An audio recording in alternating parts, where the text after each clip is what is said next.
We are back again. Another episode. What number are we on? 8. Yeah, 8. Number 8.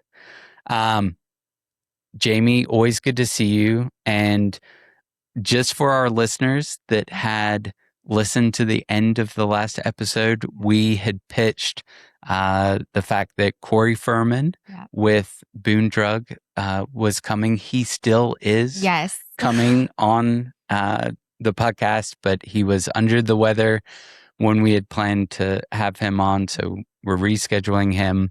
And before you leave us for a few weeks, we wanted to get one more episode in. So I actually just returned from Yellowstone National Park and got to just experience God's creation in an awesome way. Photos looked amazing. It was good time. My little sister, 4 boys, my 2 boys. It was craziness. Some fun facts for you about Yellowstone. It's over 2 million acres. Did you know that? I did not. Wow, that's insane. And they get, I want to say, so they have a season out there, which is like, I think May to October. You can't go there in like the dead of winter. That makes sense. But for their season, they see over 400,000 visitors to That's wild. Yellowstone National Park. So I encourage Did you use Placer AI?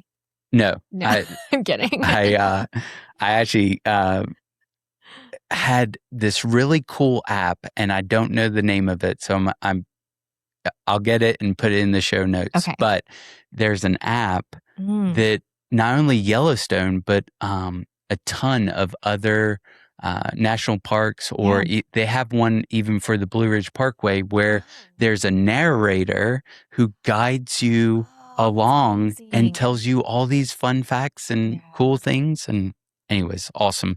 Cool. I'm going to get the name of that app and put it in the show notes. All right, let's get down to business. Yeah. Today, we are going to try and tackle this 800-pound gorilla of a subject. And so this is like part 1 of maybe several parts, but talking about Appalachian State University's relationship to the town of Boone and the community at large, right? Before we hit record, we both confirmed that we are App State graduates. Yes. What year did you graduate? 2008. Okay. I graduated 2004. What was your major? History. History. Yeah. Okay. I was finance and banking. Much more practical. Okay. But so I think that we have this really unique perspective as people that not only live in this community, but also have an affinity to our alma mater, right? Because not a lot of people get to do what we do, get to live in this beautiful place called Boone. All right. First question, if Appalachian State did not exist, what do you think Boone would look like today? Well, it would be a lot smaller. That's a great question because I think about Boone in general, and we've talked a lot about tourism and just the outdoor industry that kind of drives some of that tourism. So I want to think that we would still be a destination on the map, but I know that App State brings in just a lot of vibrancy from professors and students, and I don't know, there's a certain energy that a college town has, and I think that Boone would feel very different. Yeah, I would equate it to like a Newland or a West Jefferson, right? If we didn't have App State here, I think the population would be much smaller. I don't think we would have nearly as much development, commercial development that we've seen. It would really remind me more of when you leave Asheville, right? And you go into areas like Murphy or Waynesville, right? It would be very remote. But at the same time, I think that, there would still be commerce, still be an economy because of what you're saying, right? Our proximity to the Blue Ridge Parkway, and just where we are in the state. So for those of you that don't know a lot about App State, App State started as a small teachers college in 1899 by two brothers. And, I think there was certainly a shift, right? That there was a point in time where it became more than just a university and started becoming, one of Boone's defining, or became more defined both as a university and as a destination. For me, I think that was after the Michigan win, right? Yeah, that's where I would put it too. I think that, I certainly could not get back into App State today. Yeah. As a student, Right. based on the caliber of the student that they are accepting. Yeah. I mean, even after graduating high school, I had to go to community college and transfer in. I couldn't just go straight from. Did you go straight from high school into? So I actually went to Gordon College up in Massachusetts, and I transferred. It was too cold. I transferred from Gordon to App. So What year? I was a junior. So yeah. So you did your junior and your senior year here at App? Okay. And so certainly that Michigan win, what was that, 2001, right? Yeah, I think so. Gosh, has it been that long? 25 years. Wild. Just celebrating David and Goliath of football. Wow. And I think that, like, anytime I'm at the airport, I'm in another city, and you always have Ohio State fans come up to you and say, love me some Appalachian State. Yeah. Did you know that even at Yellowstone, I saw someone wearing an App State t-shirt? No. And I said, go Apps, and really dapped him up. And I was like, that's awesome. So yeah, less than 2 degrees of separation, no matter where you go. One of the last things that I wanted to ask was, there are a lot of segments of App State's community, right? Whether that, or blocks, right? Whether that's students, employees, athletics, visitors, or alumni. What do you think the average person underestimates the most out of all those kind of subgroups? About being in Boone? Just in general. In general? What do you think the average person underestimates the most? I mean, I think that what ties all of those groups together is our love for Boone, actually, which is an interesting thing, which I think if you don't understand the relationship, maybe you could miss that. I think it's interesting. Everybody wants, well, not everyone, I guess, but people want to stay after they finish, or they want to stay and continue working at App, or whatever. But I do think that there's a community component there that maybe could be underestimated or just looked over. For me, I think one of the subgroups that the average person underestimates is the student body, the actual student that attends Appalachian State. They are not only pouring into themselves, but a lot of them are pouring into the Boone community in the ways of volunteer service, or workforce, or church, or they are becoming more and more ingrained with the Boone community, which is one of the reasons why that boomerang concept is so strong, and they really come to have this affinity for Boone. Quick side story that I didn't tell you I was going to tell you. That is so true of me and my business. It's been a number of years, but at one time I had a young person working for me. Oh, nice. Yeah. And his name was Josh.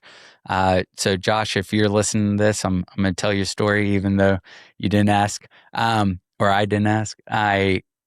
Josh was super, super smart, but the world of commercial real estate is very tough. It is cutthroat, commission only. But one of the reasons why I felt Josh ultimately left wasn't how the job was structured or what he was doing. It was housing. How do I find somewhere to live Right. in a postgraduate environment? Yeah. And, that was 4, 5, 6 years ago, maybe even longer. It has only gotten exponentially worse since then. Okay. So now that we've and one of the things that I was going to share with you and our listeners was, hold on just a second.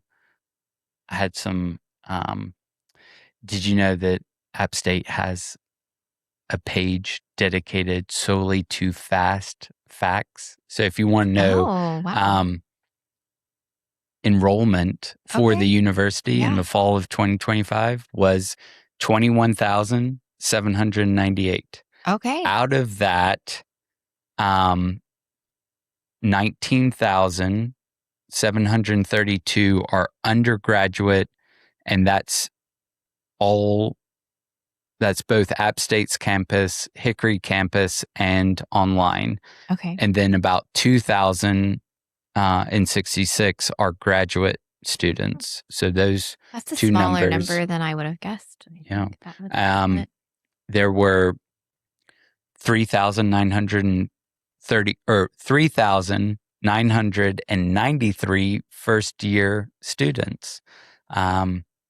19,519 are in-state, and about 10.5% or 2,279 are out of state. So I think those numbers are important because just that first year class alone, every year, we have the ability to have 4,000 new people come to campus, which I don't think a lot of people realize. All right. So from a business perspective, what kinds of businesses do you think benefit directly from the university, and what might be a little less obvious? Definitely coffee shops and restaurants, I would assume. Also probably Walmart. The Placer AI data would tell us how well Yes, the Walmart is doing as compared to its peers. Needless to say, while I didn't look it up today, it's very, very strong Walmart as compared to its peers. I would guess so. I don't know what would be one of the more less obvious, I guess. I think that I certainly think of these real estate and property management firms. I also tend to think of the childcare industry is a little less obvious. Okay. Even though App State does have its own on-campus child development center, right? It's called Lucy Brock. Is that right? I think so. Okay. And so the main, I think a lot of people that work for campus use that facility, but less obvious is, still the need for childcare. Do you think that the business community is impacted by the academic calendar? Yes. I think we all are if you live here. And I mean, visually, it's so evident. Just that weekend after the week after Mother's Day, it clears out. And then over Christmas break, again, it completely clears out. So yeah, I would say undoubtedly so. Traffic is always much Yeah. better Mm-hmm. when school is not, or the full, fall. I think of it more as fall and spring semester is the kind of core academic calendar. Right. Summertime Same. is, while there are still students here, obviously not as busy as, Yeah. the two main semesters. Um, so traffic is definitely impacted. I think it's a lot easier, to get in and out of businesses. Yeah. Parking lots aren't as congested, and just, infrastructure isn't taxed, the roads and whatnot. Okay.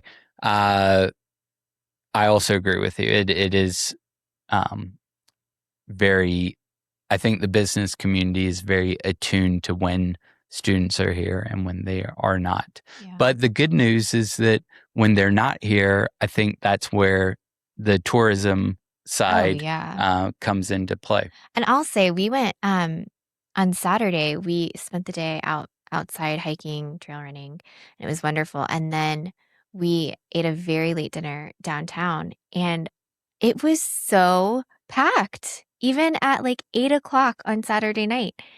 I mean, there was not a parking space readily available. Okay. So we were summertime here in the high country. We were pleasantly surprised. It's great to see it happen. People are listening to our podcast. That's right, saying, yeah. come on up. Come on to downtown Boone. Okay. Do you, or the next question here is, do you think that the student population helps local businesses solve their workforce needs, or do you think that the constant turnover creates another challenge? Yes and yes, probably. I think definitely. I think we've talked about this before in reference to maybe Boonshine and just how many people it takes to keep a place like that open. And I think that it would be nearly impossible without the student population for all of these businesses to staff their spots. But I also do think it creates unique challenges, and I think this goes back to other problems like housing over the summer, housing over breaks if you live on campus, just different issues. They're also intertwined, right? So I think that the answer to that question from my perspective would be both and. Yeah, I would agree with you wholeheartedly. I think that we definitely need students in order for the businesses to have an active labor pool. If we did not have students, my fear would be we would have to go to places like Lenore, Trade, Mountain City. We would get a whole lot more influx of people coming into Boone just to do basic services. Right. A lot of the service, restaurant staff, I think are typically, I'm trying to think of jobs where I typically see students. It's mostly restaurants, right? Waiters and waitresses. Primarily restaurants. But, I think students are getting more and more creative where they're trying to find opportunities outside of, say, a traditional internship to get plugged into the business, more business-oriented businesses.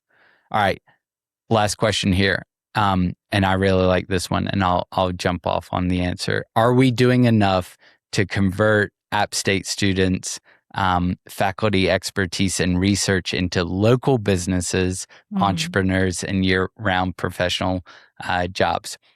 The answer is no. Okay. But I am certainly starting to see a shift.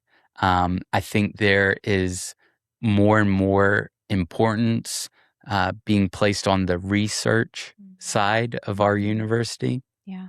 And that have I told you about Rootsy? I think we briefly touched on Okay. it, but it's so interesting. I need to know more. Again, Rootsy is a new company that Yeah. has come out of App State's fermentation sciences Right. lab, Okay. which is currently housed at the Quality Inn Mm-hmm. at the big intersection. Yeah. They are, they have received a $1.82 million NC Innovation Grant to take sweet potatoes Yeah. from the field that aren't going to be sold to the consumer, that would otherwise just sit there, rot, and Mm. go back in the ground, and turn that into milk. That's amazing. And what is awesome is that they are going to have a presence here in Boone, North Carolina, the Wow. ability to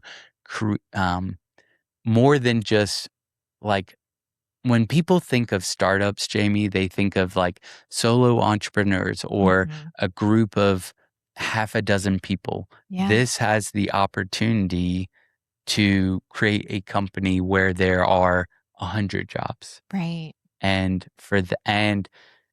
have a very serious economic impact to the community. Now, like all things, it takes time, but Mm-hmm. at least they're starting. So Yeah. my hope and my prayer is that the university will put an emphasis on more companies Yeah. like Rootsy and say, how do we take ingenuity Mm-hmm. and this creative side Right. and turn that into business, and not only business, but one that will grow and create jobs and be sustainable for people to have a living wage Yeah. in order to live here. So I don't think that it's been great, but it's getting better.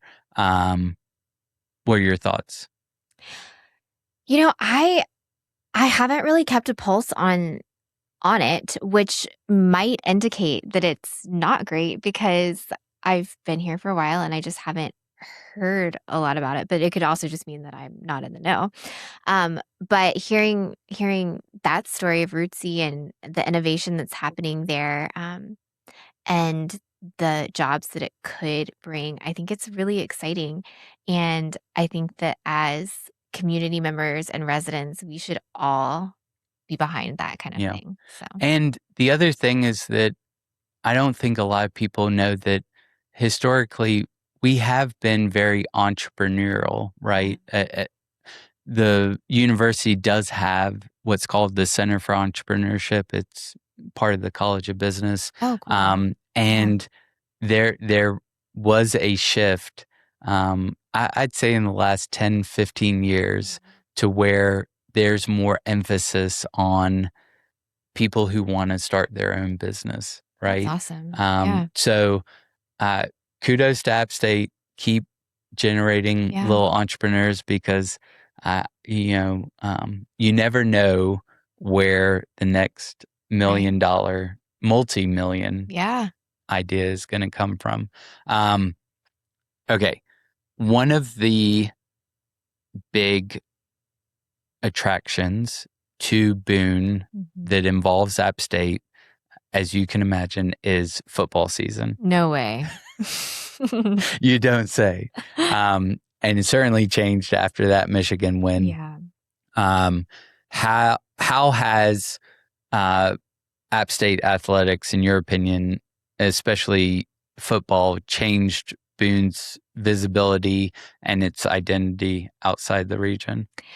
I mean, I think it put us on the map. I think even if you don't have any other connection to Boone per se, if you are a fan of college football, you've probably heard of us at this point. Um, so yeah, I mean, I think just the awareness in general of this little mountain town in the southeast, kind of blew up. One of my favorite things that I think really changed the way that Boone is looked at is do you remember a couple of years ago? I can't remember exactly when, but College Game Day, right? Yeah, Which ESPN. is a program of Yes. ESPN. It is a nationally Yeah. broadcast show on Saturday mornings before football games. And when they Right. say, look, we're going to come to little old Boone, North Carolina, Yeah. and do this show. I mean, that I didn't go over there, but I watched it on TV because I was out of town that day. But it was insanity. Yeah. And it's not just getting the local community over there. It was people from all over Everywhere. the nation who were like, I want to come experience College Game Day in Boone, Yeah. North Carolina. Did you know that the every show they have well, two things. One is every show they have what's called the mystery picker, right? Okay. Someone, Yeah. so at the end of their show, they have, they make decisions on who's going to win what game, the games that are going on that day. Luke Combs flew in to Oh, be the really? mystery picker that day. That's awesome. But the other really cool thing about having College Game Day here was that they went out into the community. Like they went and did segments on both the university and places like downtown Boone, Yeah.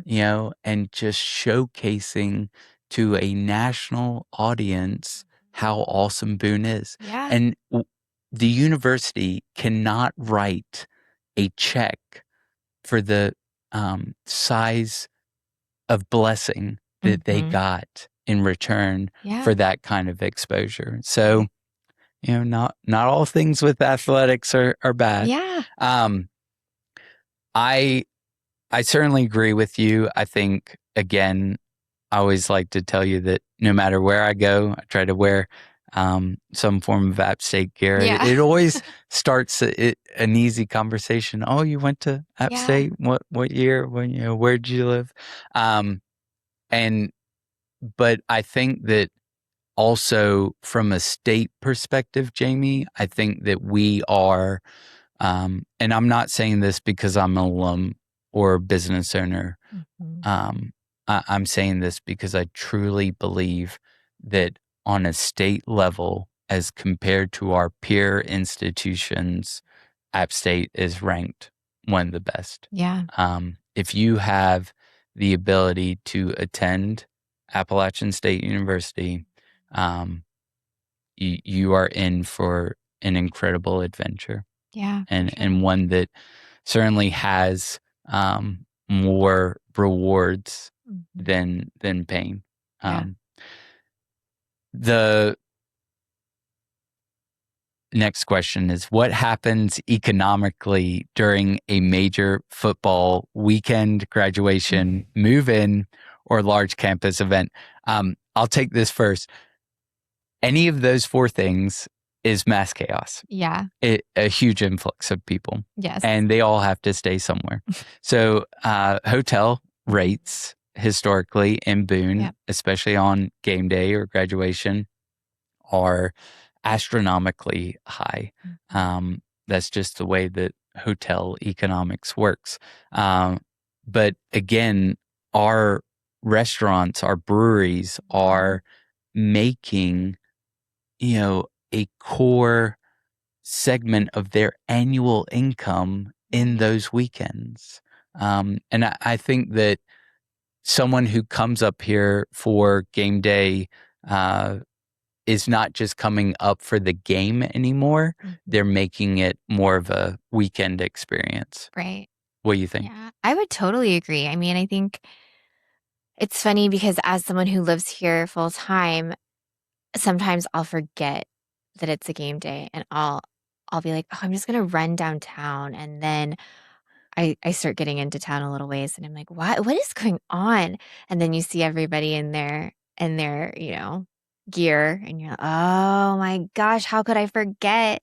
But it's wonderful too, right? I mean, I know that it can be inconvenient at times, but like you said, um, the economy here is so seasonal and dependent on these things. And so I think it's a great opportunity for local business owners to have those weekends, you Yeah, know? for sure.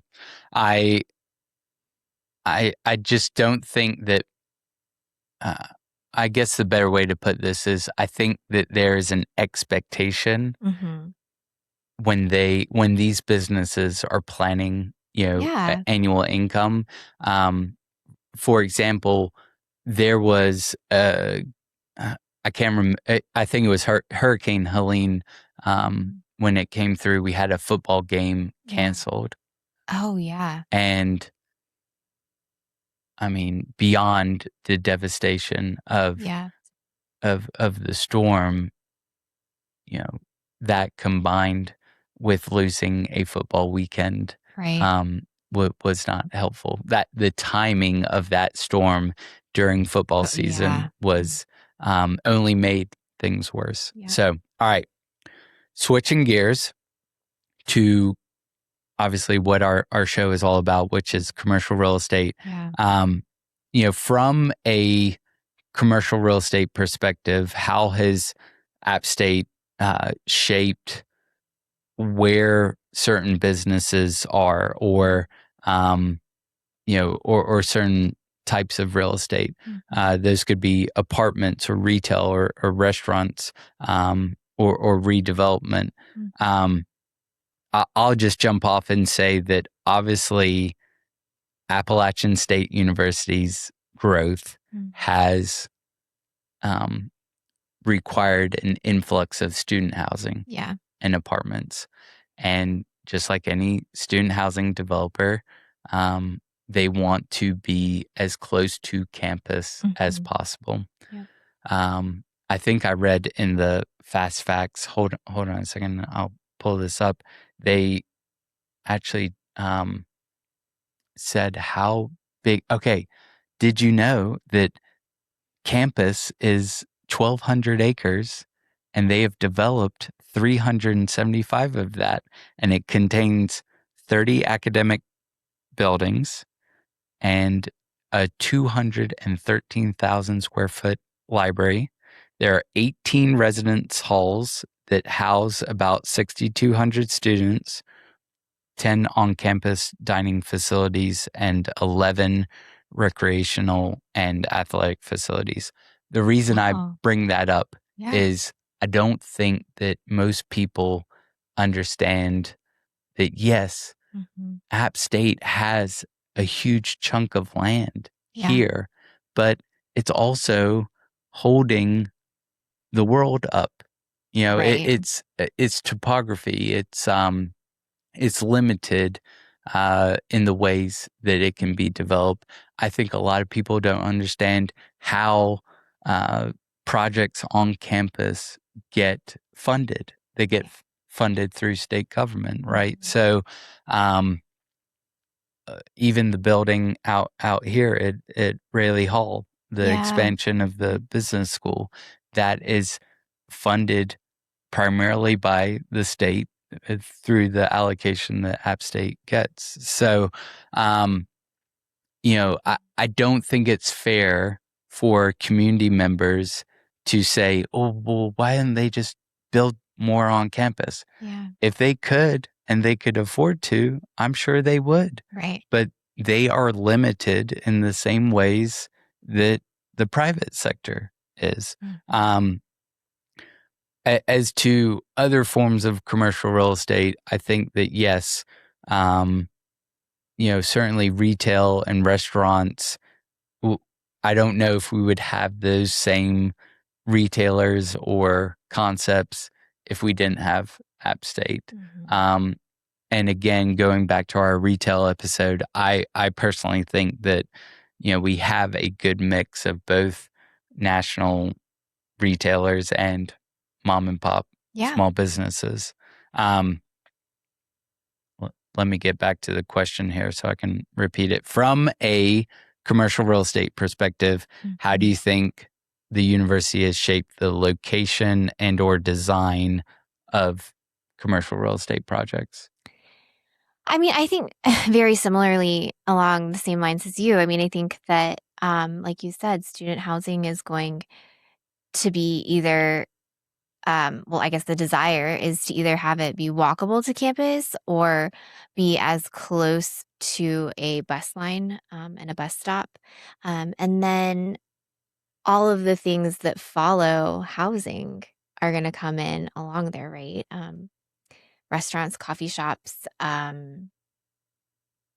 all the things that one might need. Grocers, Grocers, you know, yeah, convenience stores, gas, gas, you know. yeah, all of So, those things. I mean, Mhm. I think holistically, Jamie, um, we do have a thriving business community. Mhm. Um, but at the same time, I don't think that we should get in the way of the free, what we call free market economics. That, you Mhm. know, if someone wants to buy something and develop it or build a certain product, they're the Yeah, ones taking the risk, not you and me. right. Um,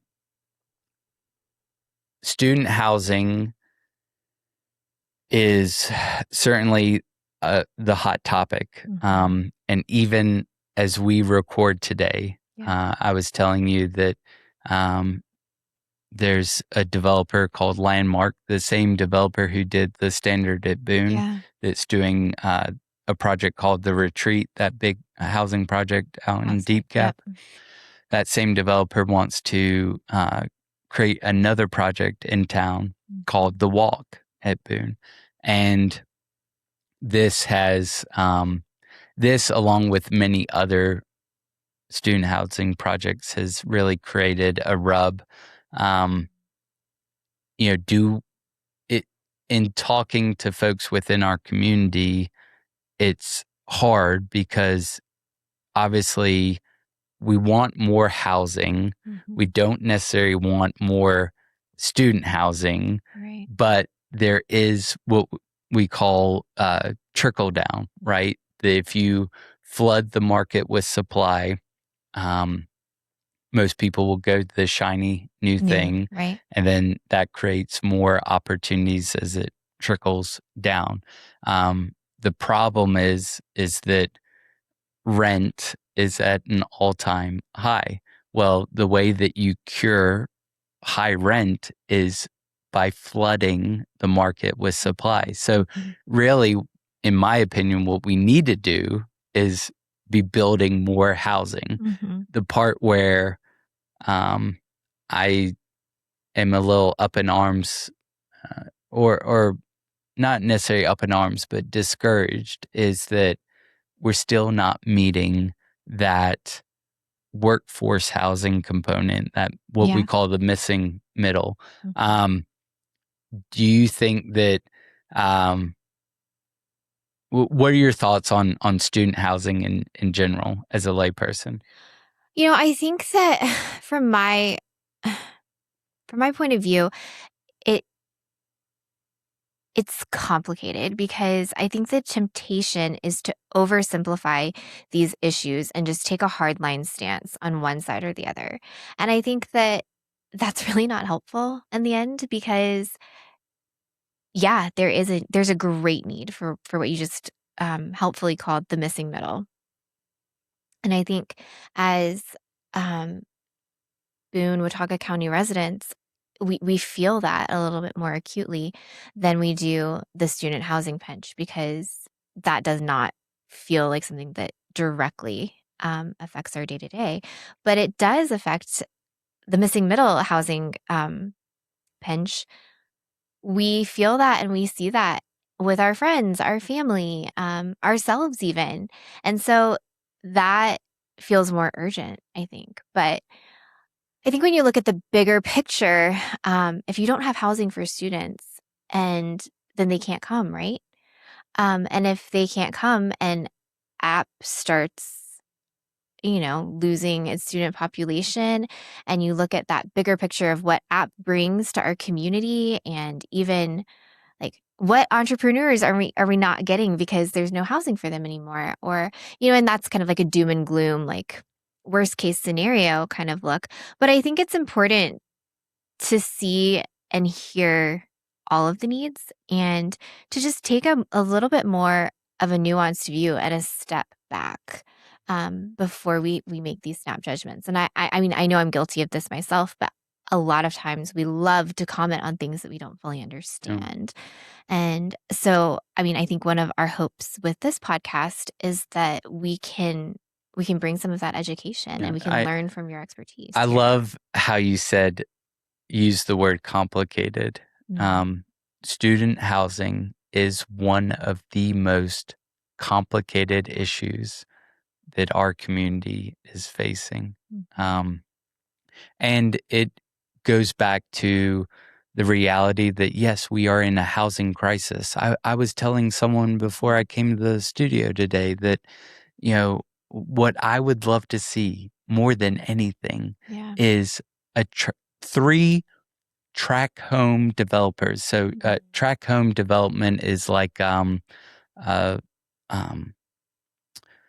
Weekley or people who go out and create massive subdivisions of, 150, 200 homes, right? And even if they did that at a smaller scale, what the community desperately needs is just regular single family residential development.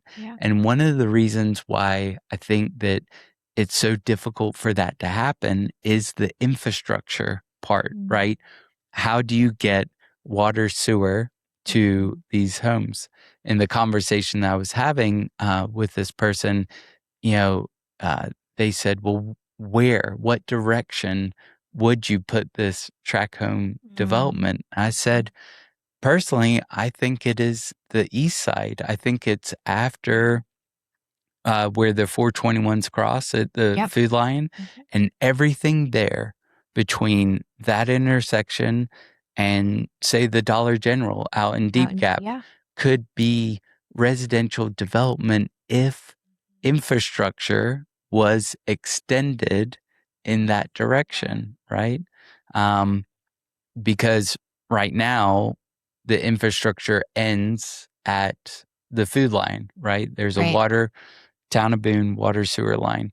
And yes, it is complicated and complex, Jamie, because, you get into zoning and land use issues, right? The town, you may not know this, and a lot of people listening may not know this, but you can only get an extension of water and sewer if you agree to be part of the town of Boone. And what the town wants to avoid is what they call spot zoning, right? You don't want satellite parts of town. The town. That was, a long, long time ago. The ETJ, which is called the extraterritorial jurisdiction, was abolished by the state legislature. I don't necessarily agree with that, only because we have lost one of our greatest land use tools, which is, a natural extension of or expansion of town corporate limits. And without that, it has become more and more difficult to get the economic tax base further and to extend things that are as important as utilities. So we've talked in the past on how we could have a whole episode on student housing. I think at the end of the day, it is this myriad of complexity because you have the university at play with their student population, like you said. And right now, I think the development community is very fearful of that, of demand, of when we look at demand, we are looking at student population and growth of that student population, right? So, the fear is it going to remain flat or decline? Right? The best way for rent right now to come down is oversupply. Right. So just build as much as we can. And for student population or just population in general to decline, where there's less demand, and you create this huge oversupply where competition says, well, we're going to decrease rent by 30% or more because we need to generate income for this project. But what does that do to the economy in general of a small town like ours? It depends on how big of a drop. Right. We talked about campus being roughly, 19,000 folks. I mean, to lose 800 or 1,000, I don't think is going to have a huge impact. When we start saying, okay, we're going to have a student population that drops by 10% and we're losing 1,900 Right. plus folks, right? That, I think, yes, that could start having an impact.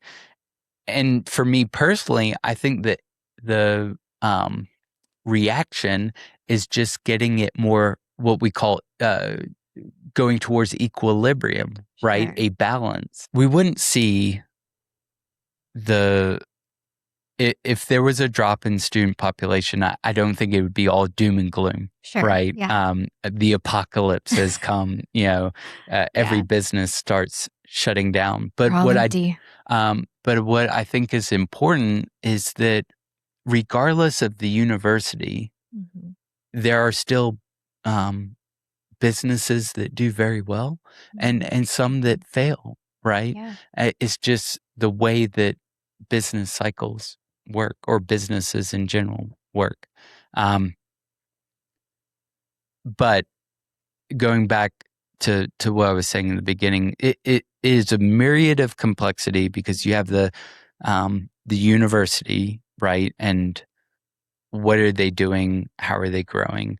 You have the land use side of it, right? Which is planning, zoning, how big a building can be, how much density can you have on that site. And, you want to talk about something in real time where there, I think, is some frustration in the community right now is the fact that the state has taken away, you may not know this, but the state has taken away kind of the local authority of App State from a planning and construction side of things. Yeah, I didn't know that. Let me pull this up real quick because I want to talk about it. In 2025, House Bill 926 changed the relationship between App State and the Town of Boone by exempting qualifying university projects in Watauga County from local zoning and development regulations. App State still consults with the town regarding, infrastructure issues, but the town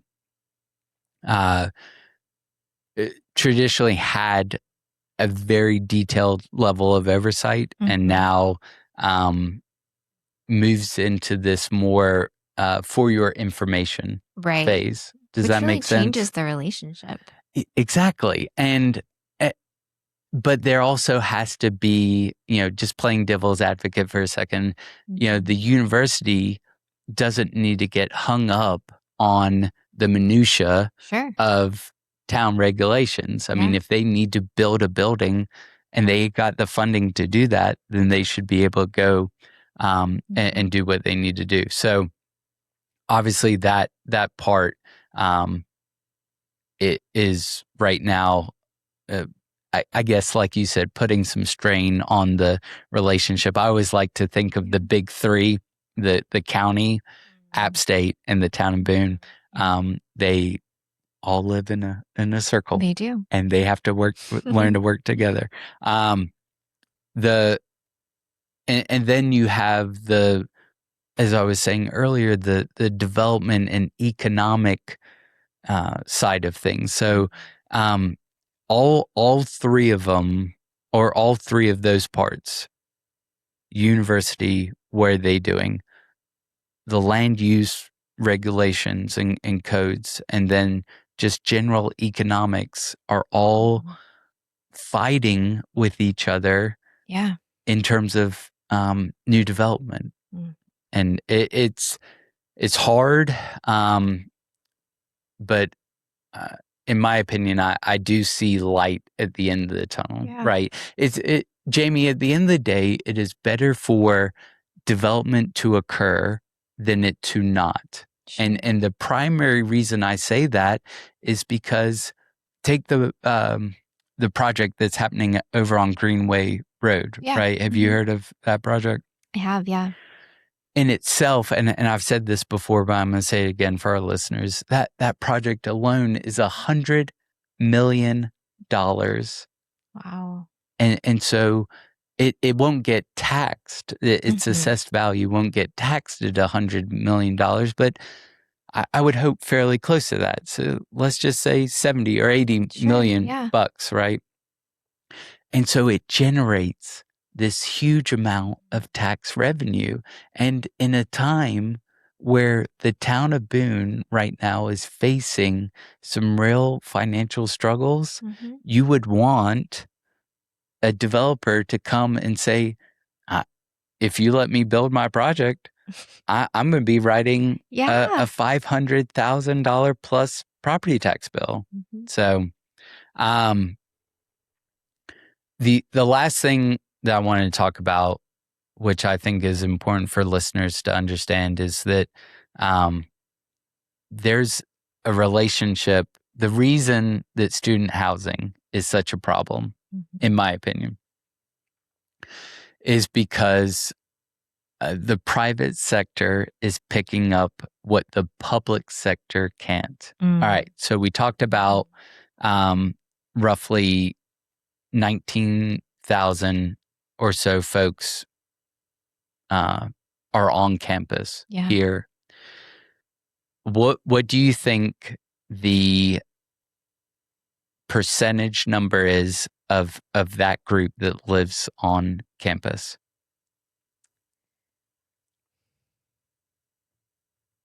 Gosh. 40? It's less than that. There's roughly 30 to 35% of the student population who can live on campus, on campus housing. If I think I read, or even in Fast Facts, it said somewhere around 6,200 of them can live on campus, right? Yeah. So whatever 6,200 divided into 19,000 is. But I say all that, and that would have been as of 2025, the fall of 2025. What I don't think a lot of people in the community understand is that entire student population, if they're not living on campus, they got to live somewhere. Right. Wait, you want them to live in the car? You want them to live down by the river in a tent? They need a housing unit. So let's just be cognizant that student housing has its place in our community because not everyone can live on campus.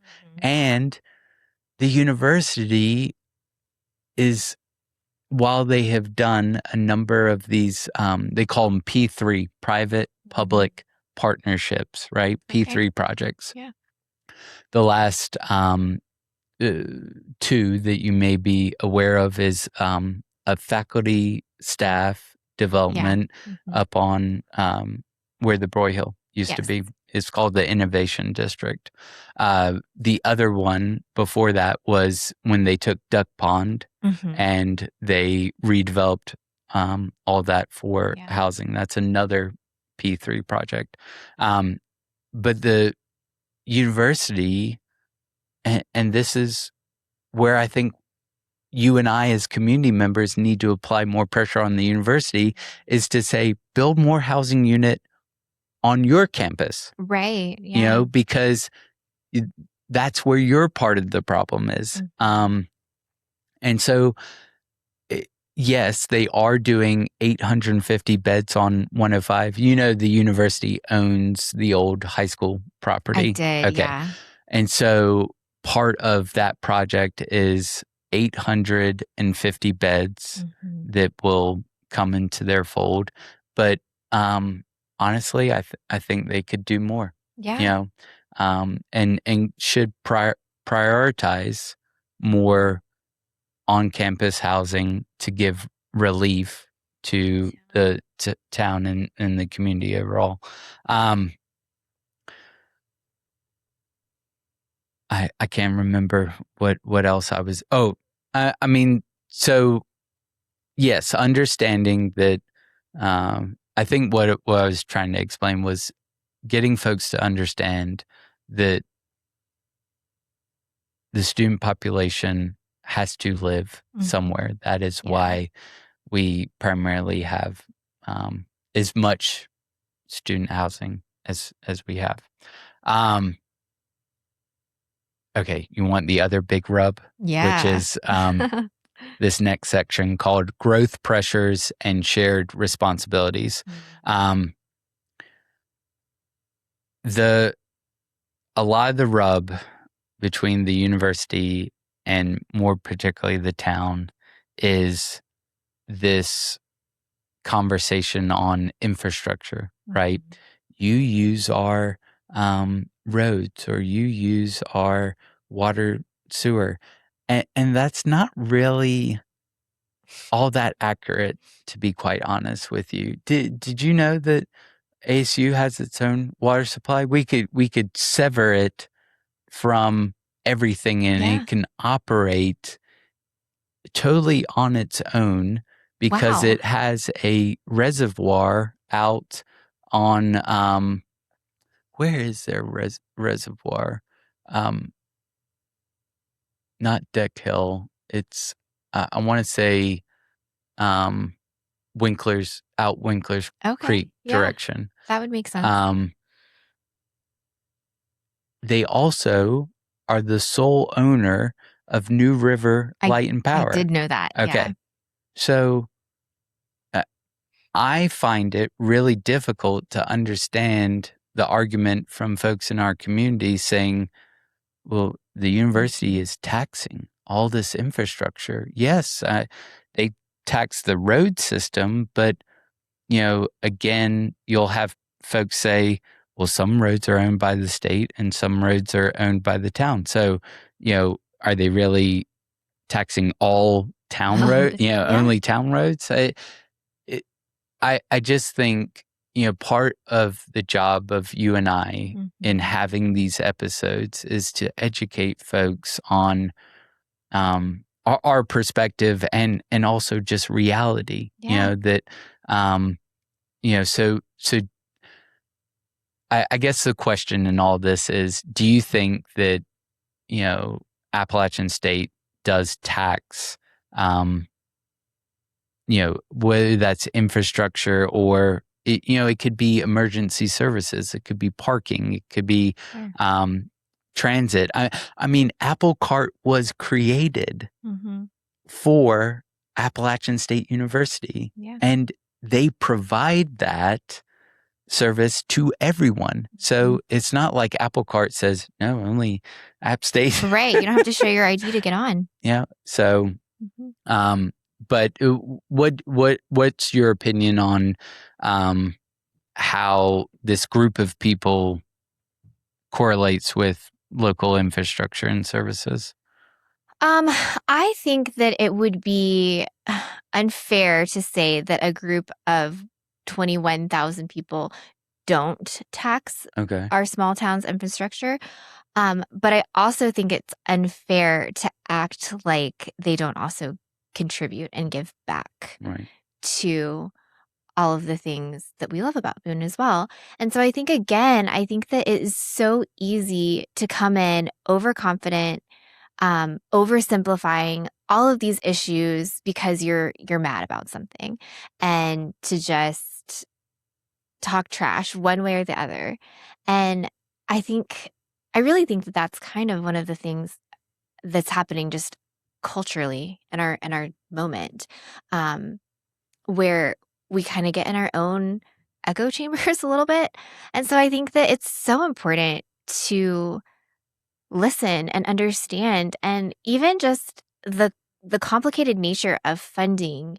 And I mean, I bet a lot of people didn't know that they have their own. I didn't know about the water reservoir, or even New River Light and Power, um, and just all of the services that App State provides to residents as well, and the ways in which they really do contribute to making Boone Boone, which I think is something that you can't really quantify, Right. in a lot of And ways. I'll give you another fun fact. Did you know that I don't know, and so don't come after me, listeners, on a technicality, but and I'm Yeah. saying this in a broad sense that the university does make a contribution to the town. I know specifically for one thing, which is the fire department, Mm. because the town of obviously App State doesn't have its own fire Fire. department. Yeah. It does have its own police force, Right. but uh, the town has to have a ladder truck high enough to access these Their dorm. Oh, wow. dorm Yeah, that buildings. makes And sense. so Okay. I do know that the university does make a contribution back to the Yeah. town specifically for the fire department. So, again, like you were saying, to say that it's nothing is really unfair to say that, because I think those people are the same people that, want 1970s Boone. Mm-hmm. They eh, don't see the vision of, a growing community and the benefits that come with that. And, we didn't talk about this earlier, but you hit the nail on the head when you said, um, you know, there are so many things that the university provides this community Yeah. that the average person doesn't understand. I know personally, for me and my family, if it wasn't for the resources at the university, our life would Yeah. look a whole lot different Mhm.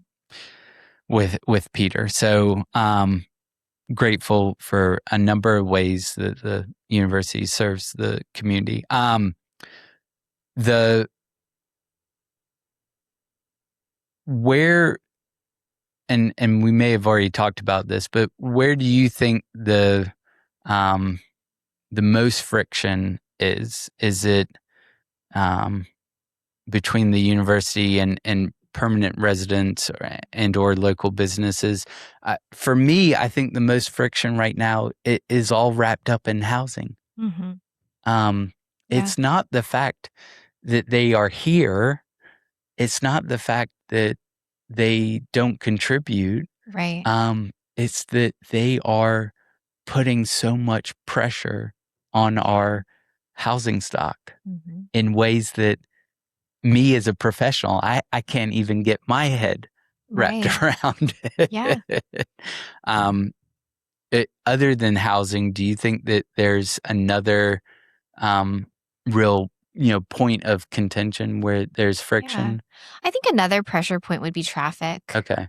Um, you bring that many students to Boone, and I know a lot of them have vehicles, and that does create a lot of traffic.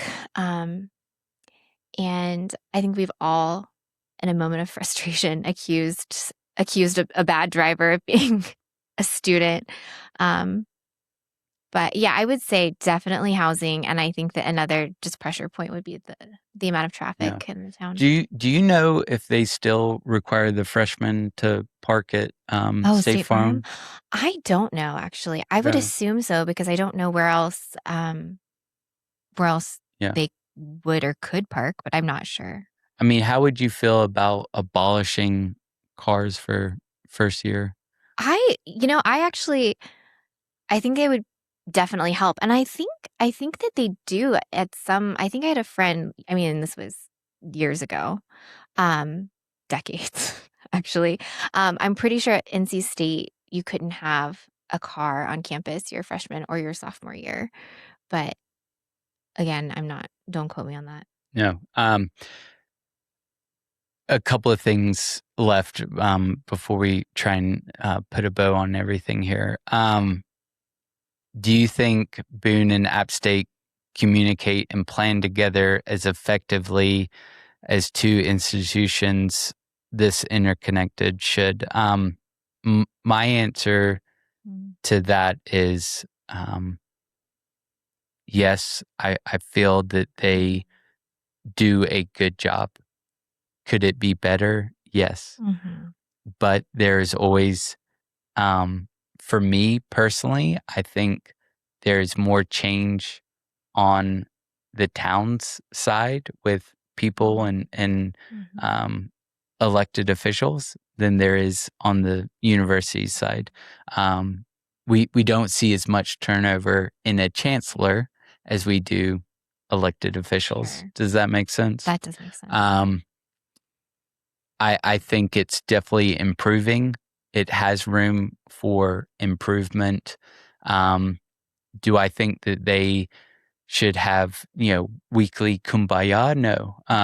But what I do think is that there just has to be open communication. The university cannot take a position of being closed off and saying and not being a good working partner in this community. What do you think? I think it's interesting because the inner workings of that relationship in a way that most of us don't. So I think it'd be really hard for me to say one way or the other because I don't know the nature of how they come together to talk about these different projects. I think what is more visible is more just the town's view, like local residents' view on their relationship with App State. And so not necessarily the town or elected officials, but just the local feeling is kind of more what I'm acquainted with. And I think that a lot of times that can devolve into an us versus them kind of relationship, which I think is unfortunate. Yeah. Now I would say to you and to listeners that it's my understanding that at least from the development side, they're meeting quarterly, I think. Okay. So it's not like, and we live in a world with a telephone and email. I mean, if you have a problem, email somebody. But so I think, the university is doing its part to say, even though we're not required to, we're going to have a quarterly meeting with you guys so you know what's happening from a development standpoint. I, again, want to just reiterate what I've said in the past before is that I just don't think that most people within our community, and when I say community, I'm saying town, county, region, understand or can even begin to understand what Boone would look like if it wasn't for Appalachian State University. And yes, I hear people loud and clear. Some people want that fervently, but we would also be, in my opinion, very depressed economically if it wasn't for the university. I love this last question. How do we make room for students and university growth without losing the local identity that made Boone attractive in the first place? Do you want to try and tackle that, or you want me to go first? Well, I think that's a really interesting question because I think it plays on people's fear. Yeah. And I feel like when you're starting from a place of fear, you're already in a bad spot. And I understand preserving things and preserving the culture of Boone that's so important to us. But I think that when we when we posit it like these new people who are coming in are going to take away instead of building on and bringing them in and helping them understand and value what we love about Boone, I just think you're putting yourself in not a great position. And I think you're setting yourself up for failure. But the other part that I don't think people understand is that when you use the words Boone culture, App State didn't come here yesterday. They've been a part of it. Yeah. Exactly. So for me, they are so intertwined that Appalachian State University, in my opinion, is part of Boone's culture. Right. It is what makes Boone Boone. Whether you like it or not, it's definitely a symbiotic relationship, yes. I think. How do we make room for students in university growth without losing our local identity? I think that we need to have clear vision. Mm-hmm. I think that, and clear directive. And that's one of the things that I love about Boone Next, right? So Boone Next is the town's adopted in June of 2025, a comprehensive plan that says this is what we want. Yeah. This is what is important to us as a community. And so I think, I'm going to kind of be harsh on the development community and people like me and say it would bode you very well that if you want to do a project in Boone, North Carolina, read that document front to back, and you will find out real quick what makes Boone Boone and what is important to not only local government, but stakeholders, community members, people who took the time to be part of that project, right? Including businesses, right? Yeah. So, okay. There's a lot of things going on happening on campus. We talked about the expansion of Rayleigh Hall. They're getting a new indoor facility up at the football stadium. The innovation district itself is humongous. A big STEM focus up there. What, how do you think App State could change or write the next chapter in Boone's economy? I mean, I think in a way, you've kind of answered that for us, talking about the entrepreneurs coming out of these different parts of the university and their just the innovation that we're seeing. I think it's incredible. And let me jump in to say, I agree with you wholeheartedly. I think the future of both App State and the town, or in the community at large, is at an all-time high. I am so hyped for the really cool things that are happening on campus. But for me, I want to keep those people here in Boone. Right. Yeah. And so if I had Chancellor Norris on the phone right now, ring, Chancellor. Hey. Hi. How you doing? I'd say, hey, what are you doing to keep these great ideas here in Boone, North Carolina, and expand this? And she may have an answer for that, or someone from her cabinet. Well, do you think that the town has a responsibility to keep them here as well? Can they work in tandem? Is that something that they can do together? I think it takes a whole lot more than just those two groups. Yeah. I think the chamber and EDC have a role to play in that. I think, just the community at large has everyone. Which, James, it always comes back to this: relationships, doesn't it? Those relationships keep the innovation here, right? Yeah.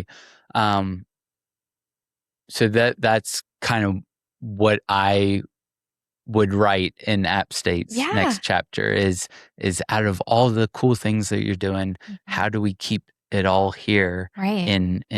And really, let's take the time to identify what the stumbling blocks are Sure. for why they are leaving, Right. and why they can't do it here.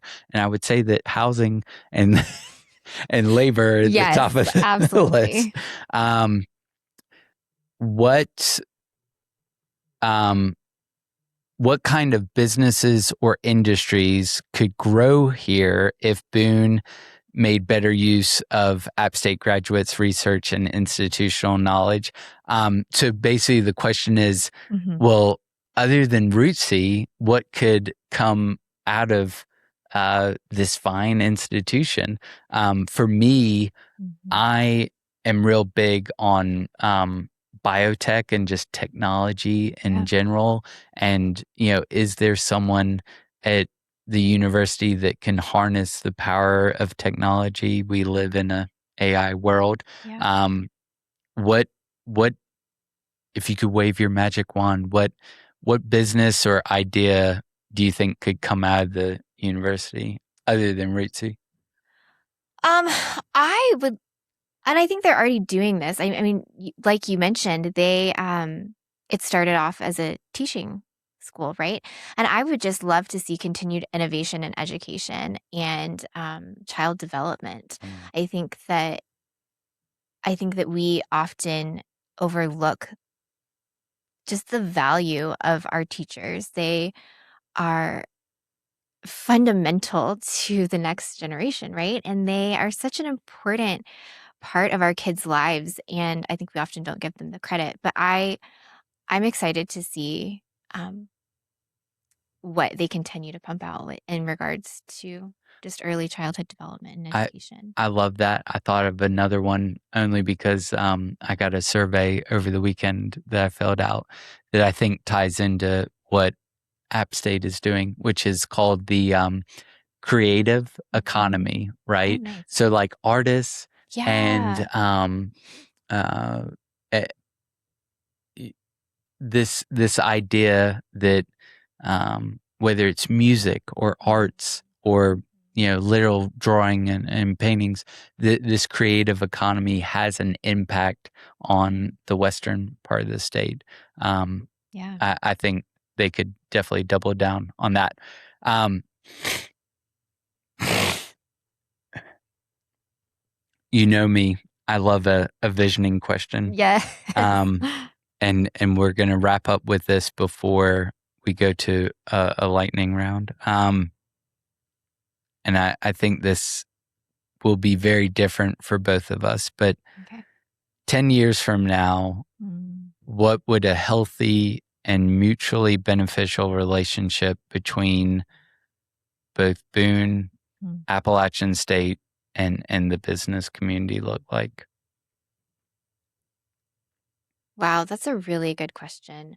Um, I think for me, it all begins with hearing each other and creating just a depth of understanding of each other's needs.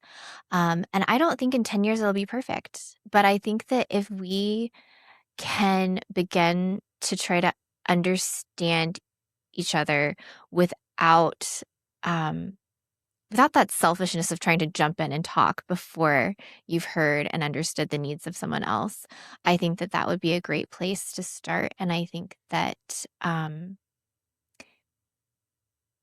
that it just follows that those relationships will fall into place, and that um, even if you're not getting 100% of what you think you might need, um, You're at least getting enough to survive. yeah, Not only survive, but thrive. but thrive. And Yeah. also, I really do think that there's something that changes when you see the person as or see someone as a person instead of an institution, and when you get to know the people behind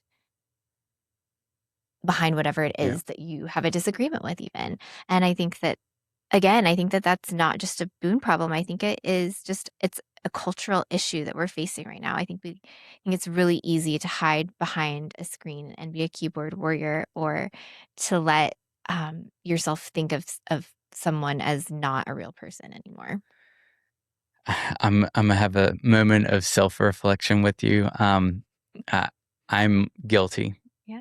and me personally, um, I'm trying to make a commitment to myself to do better in that regard. Because there are oftentimes I hear something or see something and just jump and say, nope, I need to correct this. Right. But instead, not necessarily be more diplomatic, but, you know, be cognizant that their voice is just as important as mine. Yeah. And to listen more than to, just spew, Yeah. out on the keyboard. 10 years from now, a healthy and beneficial relationship between these three, for me, it is continually growing in a positive direction. And I say that because I think they all recognize that it is a symbiotic relationship. Yeah. But they understand 10 years from now, those three entities, App State, the Boone community, and business community, they all understand the importance of that symbiotic Yeah, that's really relationship. good.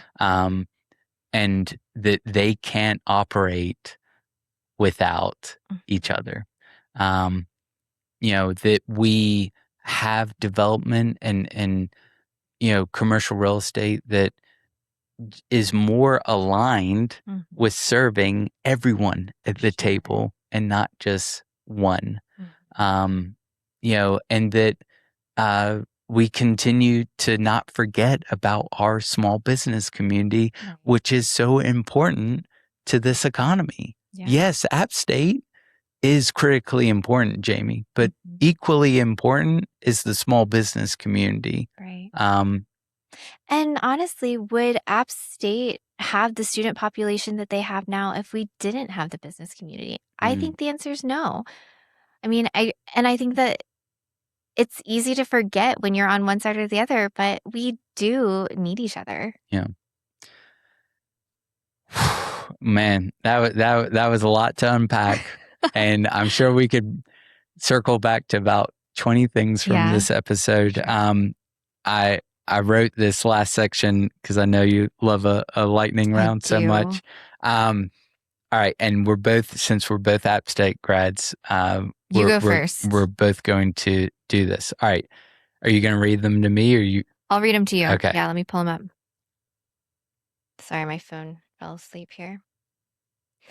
All right. Let me get this loaded.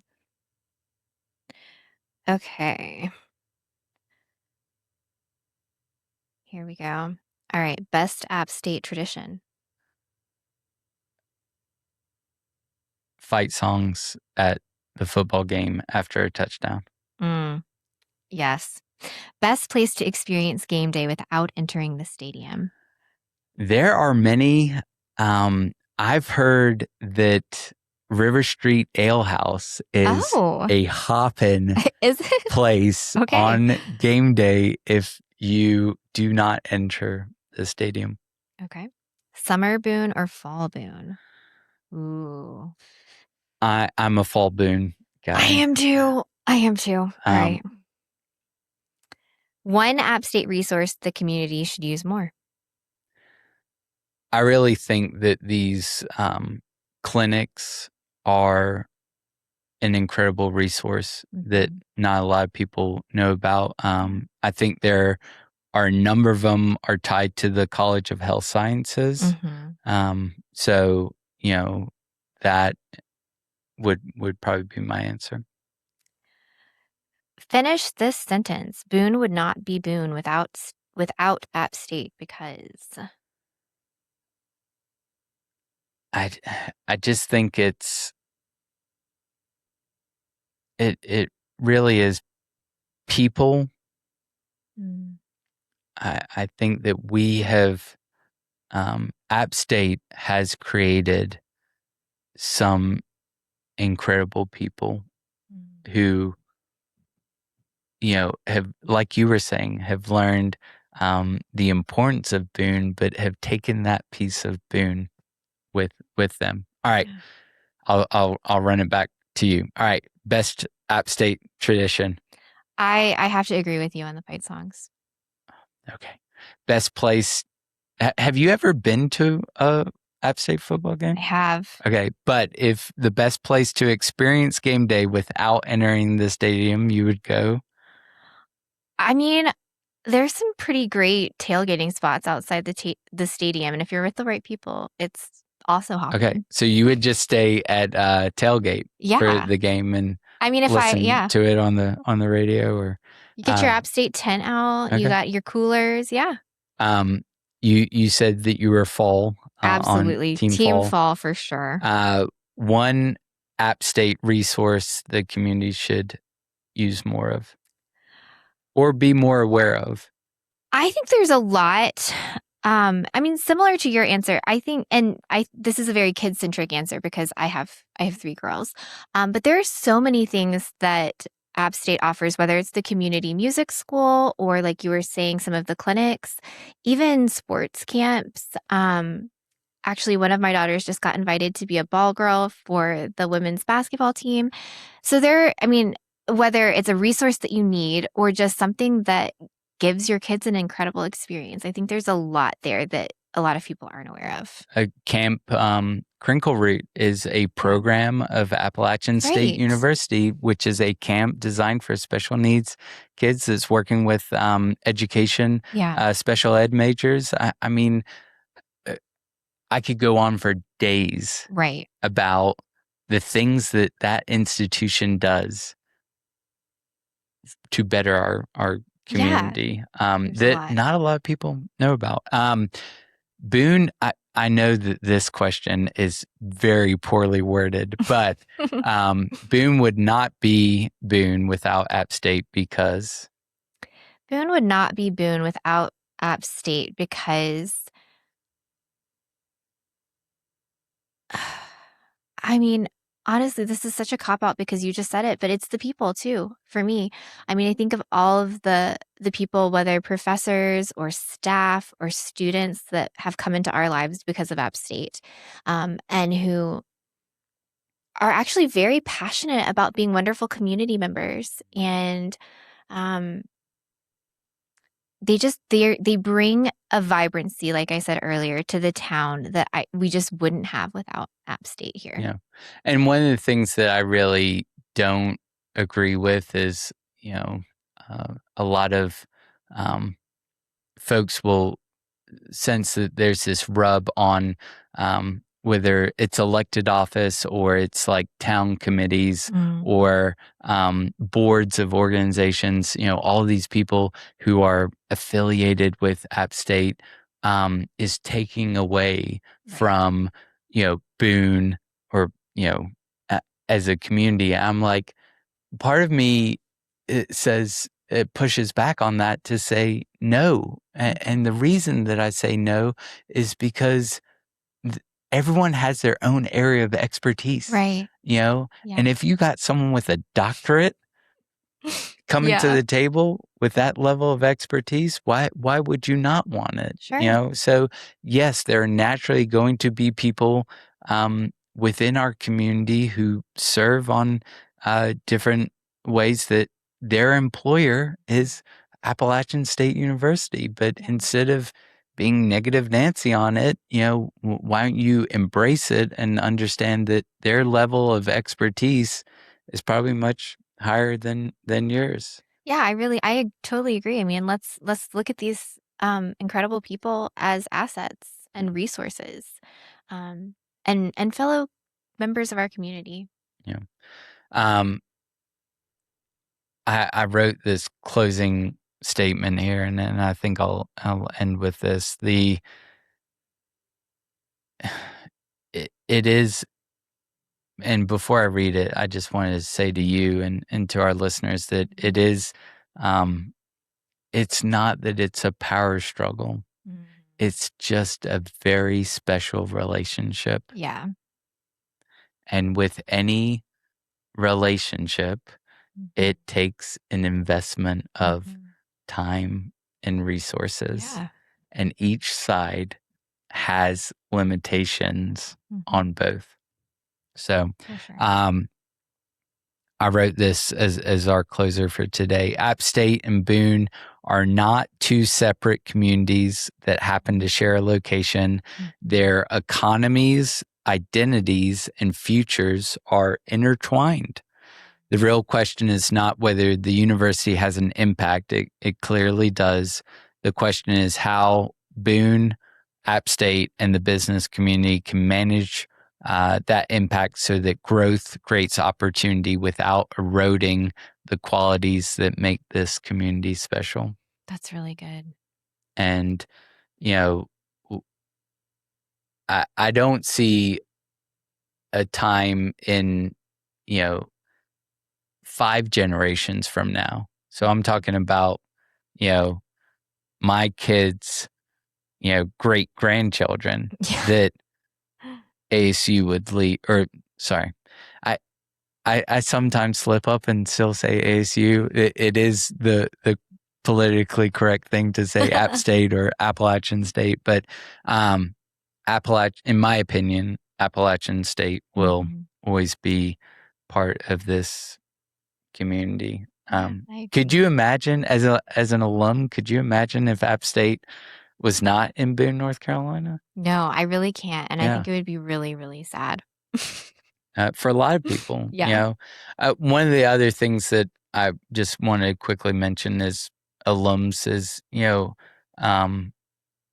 alumni are an extremely special breed of people that the Appalachians, we call it the Appalachian State family for a reason. Yeah. And, even if we didn't do this podcast together, if you said, hey, I'm a App State alum, Yeah. we'd just chum it up or, Yes, absolutely. Yeah. Always seem to have great conversations both in Boone and outside of Boone with fellow alums. All right, Jamie, we will see each other in a few weeks. If you're listening to this, there could be a brief hiatus, but we're going to keep churning them out.